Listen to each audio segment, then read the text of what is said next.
What is going on, guys? DBG here, and in this video we are going to be doing another tier list in NBA 2K21 MyTEAM. So this tier list is going to be a tier list of the best pink diamond cards in NBA 2K21. So we're going to be doing one of these for pink diamonds, one of these for diamonds, and then probably one of these for amethysts, and that would be kind of it for the month. So if you guys don't know, when it comes to tier lists, because there's constantly new cards, there's 2 new batches of cards every single week, at least. What I do is, in the first 5 days or 5 or so days of the month, I will do a tier list of every single position. Then somewhere around the middle of the month, around like the 14th, 15th, I'll do the best overall players, best budget players. And then towards the end of the month, we start doing best of each tier. So yeah, in this video, it's going to be the best pink diamonds. Last month, we did a best pink diamonds and diamonds tier list. And this month, I think there's enough pink diamonds that we're just going to do pink diamonds. However, we're only going to keep it in 5 tiers. We are not going to put cards into a 6th tier. Normally, we do have 6 tiers with all these videos, but there's not enough to have 6 because there's 25 of these cards. Okay, so we're going to start off with Elgin Baylor. And I know he goes into an opal, and I'm going to talk about his opal because I have never used a pink diamond. I've only used them at opal. Elgin Baylor is... I'm putting Elgin Baylor in B tier. So he's really, really fast. He dunks really, really well. I can't shoot with him. Like, he's got that Brook Lopez release, which is a release that I despise. But at the end of the day, if you do like this card, obviously he's going to be fantastic because he plays really good defense and he is super, super fast. Not like he's not a game changer. Like, I don't think anyone will put him in S tier, but if you want to argue him 1 tier higher, that's perfectly fine. Then we have got George Mikan. Mikan is still... You can argue Mikan's still the #1 center in this game. Personally, give me Draymond over him at center any day, but you can definitely argue that George Mikan is the best center in NBA 2K21 MyTEAM. He's got decent height, can play inside a little bit, he can defend inside a little bit, he can just kind of do a little bit of everything. So for that reason, he's also a decent shooter. For that reason, I'm going to put him in A tier. Maybe ending up moving him up to S because there's not that many. There's only 2 centers as far as I'm aware. Actually, no, there's only 2 good centers as far as I'm aware. And we got Nate Thurmond. Thurmond's going C tier. So, Thurmond is actually a really good defender. Like, if you haven't used Nate Thurmond, he's actually a really, really nice defender. He's one of the best defensive big men in the game. He just doesn't play offense. Like, his post game is pretty okay, but like, post game without any sort of a jump shot isn't that relevant. At least with a couple of guys coming up later, they have a competent jump shot. And yeah, he's just not great. He's just not great. He was fine when he first came out. He was the best defensive center in the game. But there's a lot of really good offensive ones that have come out and that can play a bit of defense, so he's just kind of not it anymore. Then we have got Jermaine Oneill. Man, Jermaine Oneill can hit a 3-pointer, so I'm going to put him above Nate Thurmond. He's not as good defensively, but offensively he's better, and he can hit a 3. Being able to hit a 3-pointer is genuinely massive. Like, you don't understand the fact that you have to guard Jermaine Oneill. You can't leave him wide open outside the 3-point line. And that's that big a difference between him and Thurmond. And we got Bernard King. Bernard King's not good. I'm sorry. In terms of these pink diamond token rewards, have I missed somebody? I've missed JoJo. Okay, JoJo White is meant to be in here. JoJo White is A tier. JoJo is A tier, but I completely missed him for some reason. He's not in this list. I don't know why. I was pretty sure I got them all. But, oh, I know what it is. 2KMT Central doesn't have JoJo White's page up for some reason. I remember why. But Bernard King's bad. Bernard King's really bad. Marquez Johnson, terrible animations, terrible badges, terrible jump shot. But his stats are ridiculous. He has some of the best stats in the game, like attributes, but his badges are so bad, he's worthless. Well, he's not worthless, he's... I'm going to put Bernard King down. He's bad. And we got Steph Curry. The most obvious inclusion in S tier.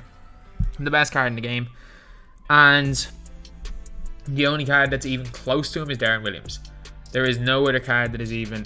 Apart from Darren Williams and Steph Curry, there are no other cards that are even close to those guys in terms of being the best in the game. Depending on your place, actually, you could probably argue sprinting to the basket, John Wall is really good. But, man, for me, it's Steph Curry, then it's D. Will, and then it's not even a conversation after that. Like, Steph Curry's better than D. Will. D. Will's better than everybody else. Then we've got Ralph Sampson. I mean, I think I'm going to flip this. I'm going to put George Mikan in S tier because he's the best center. I think Ralph Sampson is so cheesy. Like, it is so easy to drop step. Like, it is so easy to drop step. You just tap square. And him with Hall of Fame drop stepper being 7'4", he is so difficult to guard. As well as that, his release is bad. I'm just going to say, it's actually, no, it's slow. It's not that bad to time, but it's slow. He will hit very consistently from mid. So you can't leave him open from mid. He will hit from the corners as well. You can't leave him wide open there. So he's basically like a Nate Thurmond, except so much better a shooter, which is a really big thing. The fact that he can shoot the ball, that's a big reason why he's in A tier and not lower. Then we got Lanier. I mean, Lanier is actually pretty decent. He can hit middies. Lanier just can't shoot threes. His mid-range is quality. He's very fast. He's just a non-shooting center, so he's no threat. And like, unlike Ralph Sampson, who's only a tiny threat from three, Lanier is no threat whatsoever. Bobcousy. I mean, Bobcousy's B tier. His stats are unreal. SIGs are bad. I'm gonna say it right now. His SIGs are bad. His jumper is awful. He's got Chris Paul jumper. And a big problem with this Bobcousy is that if you got him in like the first 2 weeks of the game, you could put like range extender on him, especially because at that stage range extender was cheap. And then the badge glitch stopped, so you can't put range on him anymore. So he's basically a non-dunking, non-shooting defensive point guard. Like, he really doesn't do much anymore. Cousy is not it anymore. He was very nice to start the game. He is not it.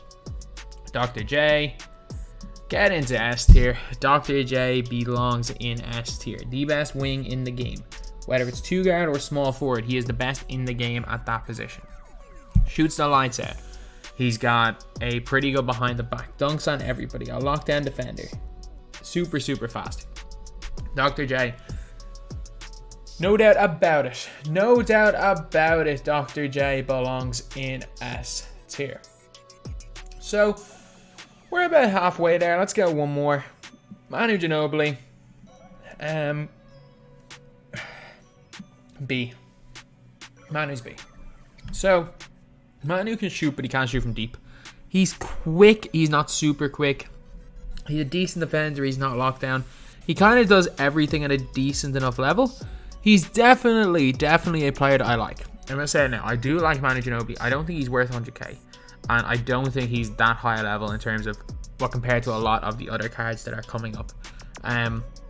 Manu is a very decent card. And that's kind of the only way you can describe him. He is decent. But other than that, like, he's okay. So this is it. This is halfway through the list anyway. I'm happy so far. There's no one that I really need to change around because a lot of the players coming up will be going into, say, the A tier spot. So I'm happy with the way things are right now. We have Brandon Roy.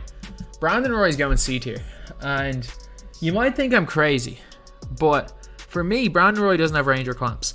Yes, he does everything else well, but if you can't shoot from deep, and you also can't run, or you also can't guard anyone on defense, you're going to be in a lower tier for me.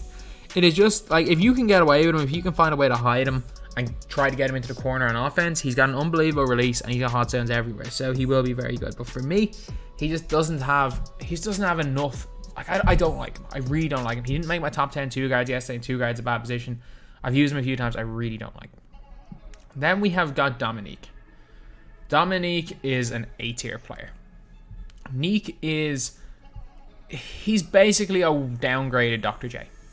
That's the only way I can describe him. He's a downgraded Dr. J. Then we got Chauncey. Chauncey's going B tier, and he's so nice on defense. Chauncey Billups on defense is so nice. The thing with Chauncey, though, he has one of the worst releases in the game. In terms of guards, it's probably the worst release I've ever seen on a guard. But he can dribble, he can go to the basket, and he's a lockdown defender. His release is just so bad that I have to put him in B tier. I can't put him in the top 2 tiers. His release is broken. It's so bad. But he does everything else well. So if you can get past the release, B tier, or you can put him in A, because he does everything else really well. And we got Moses Malone. I mean, Moses Malone is basically Bill Russell, but slightly better when you put gold range on him. Or is it not gold range, gold clamps. He can get gold clamps. When he gets clamps, he's literally just slightly better Bill Russell. He's fine. Like, that's the only way I can describe him. He's fine. Then we have got Paul Pierce. Paul Pierce, he's not quite going top tier, but I'm putting Paul Pierce in A tier. He has a flaw that he shoots a lot of deep 3 or deep 2s, and that's really like his only flaw. His release is good, in my opinion. He just takes a lot of 2s. He's got the Pro 8 tween, he's got gold clamps, gold range, is moderately fast, good kind of at everything, some decent hot zones. Again, just shoots long 2s. If he didn't shoot long 2s, he'd be S tier. That's all I'm going to say. If he didn't shoot long 2s, he'd be S tier. Then we've got Patrick Ewing, A tier. Like, is Ewing worth going 68, winning 68 games for? No. He is not worth winning 68 games for. Like, well, it's not worth sweating 68 games for. If you can just casually win 68 games, 68 out of, say, 75 games, and not stress too much and get him, go for it. If he is not worth stressing over, because there are very few cards that are worth stressing over in 2K. Rudy last year was worth stressing over. Baron Davis last year was worth stressing over. Amare last year was worth stressing over. Glenn Rice was worth stressing over. And maybe Worthy was worth stressing over. Like, there are cards that are definitely worth the stressful grind. Ewing is not worth it. Paul Pierce was the start of the year. Ewing is not. But Ewing's still class. Like, a really decent shooter. Fantastic in the post. He's like a much more athletic Ralph Sampson, but a little bit smaller. That's basically what he is. And then we have got Bob Love. Bob Love's lockdown. I'm sorry, Bob Love is absolutely lockdown. He doesn't play the best offense. I can't justify putting him into A tier because he's not as good as any of those 4 guys. But he's nice. Like, he will be in the power forward tier list next month, which is only... Funnily enough, it'll be around the launch of next gen, or a little bit before the launch of next gen. Like, Bob Love will be in the higher tiers in power forwards. It's just in terms of pink diamonds, he's not as good as these guys. Bob was really good. Alvin Hayes, he's not great, is he? Like, Bob Lanier, Alvin Hayes, you can't really say one's better than the other. You got to put them in the same tier. They're both meh cards. That's the only way I can describe them, just meh. David Thompson. Fully badged up David Thompson is A tier because he can get every single badge in the game.